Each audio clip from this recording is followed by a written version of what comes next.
Investment के लिए क्या चीज़ बेहतर है, प्लॉट या फिर अपार्टमेंट्स? अगर एक छोटी फैमिली की बात की जाए तो फ्लैट आपके लिए ज़्यादा सूटेबल होगा, क्योंकि अगर हम घर ख़रीदने जाते हैं तो ये आपको 2 से 2.5 करोड़ तक मिलता है।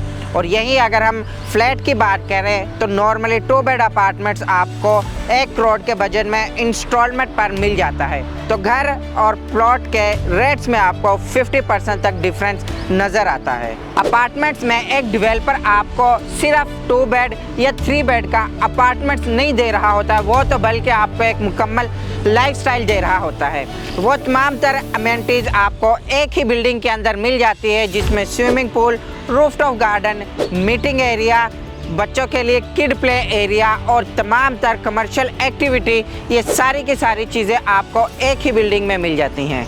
और अगर सिक्योरिटी की बात की जाए तो घरों की निस्बत अपार्टमेंट्स में आप ज़्यादा सिक्योर रहेंगे। आरओआई की अगर बात की जाए तो रेजिडेंशियल की निस्बत कमर्शियल में आपका आरओआई ज़्यादा होगा। रेजिडेंशियल में आपको 0.5% आरओआई मिलता है। यही अगर कमर्शियल की बात की जाए तो 1% से लेकर 1.5% तक आपको आरओआई मिलता है। घर एक टाइम टेकिंग प्रोसेस है, जबकि अगर अपार्टमेंट की बात की जाए तो ये आपको रेडी टू मूव भी मिल जाते हैं।